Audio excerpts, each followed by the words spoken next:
আলহামদুলিল্লাহ, দেখতে দেখতে 6টা রোজা চলে গেল। ডিয়ার ভিউয়ার্স, আপনাদের রমাদান কেমন যাচ্ছে অবশ্যই জানাবেন। আর আজকে আমি আপনাদের জন্য নিয়ে চলে এসেছি মজাদার চিকেন ব্রেস্ট কীভাবে ফ্রাই করা লাগে সেটা রেসিপি। এখানে আমি 2 পাউন্ড চিকেন ব্রেস্ট নিয়েছি, ভালো করে ধুয়ে পানি ঝরিয়ে নিব, তারপর ছোট ছোট করে কেটে নিব। এই যে দেখুন, এইভাবে পাতলা করে কেটে নেবেন, বেশি পাতলাও না, হাফ ইঞ্চির মতো কেটে নেবেন।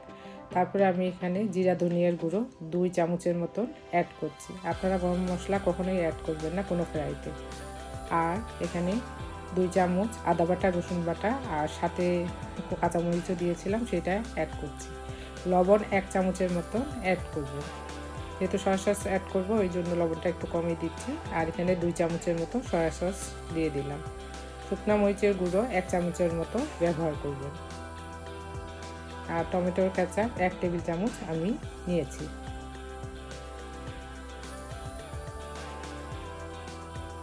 এরপরে একটা ডিমও লাগবে আমার, তো একটা ডিম অ্যাড করছি।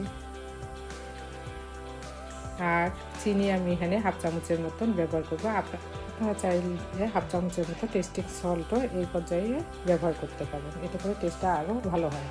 টেস্টিং সল্টও হাফ চামচের মতো ব্যবহার করতে পারেন।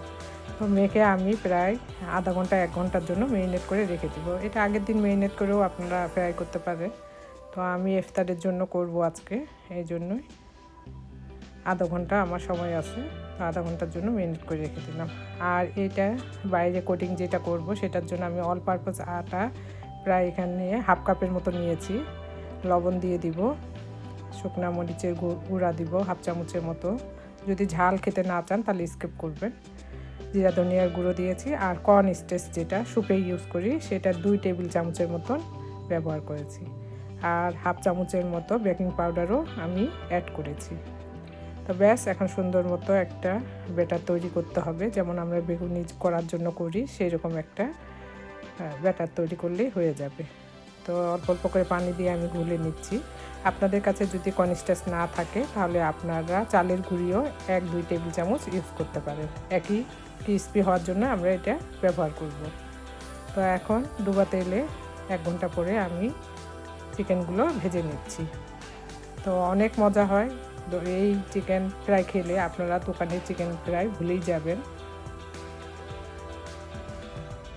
তো রমজান মাসে আসলে এক এক দিন এক এক জিনিস খেতে ইচ্ছা করে, তো আজকে আমার হাজব্যান্ড খেতে চেয়েছিল চিকেন ফ্রাই, এই জন্যই ওর জন্য বিশেষ করে করছি আমি এই চিকেন ফ্রাইটা।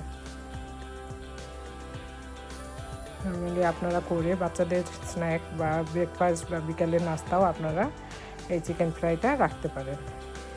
তো এই যে দেখুন, আমি সুন্দরভাবে উল্টিয়ে পাল্টিয়ে চিকেনগুলো ভেজে নিচ্ছি। এই যে ব্যাস হয়ে গেল মজাদার চিকেন ফ্রাই। আপনারা অবশ্যই ট্রাই করে দেখবেন, ইনশাআল্লাহ আমার রেসিপিটা ফলো করলে আপনাদের চিকেন ফ্রাইটা এইরকমই ক্রিস্পি আর মজাদার হবে। তো ঠিক আছে ভিউয়ার্স, আমি নতুন ভিডিও নিয়ে আবার হাজির হব। এইটা আমাদের আজকের ইফতারের প্লেট। তো ভালো থাকুন, ইনশাআল্লাহ আবার কথা হবে। আল্লাহ হাফেজ।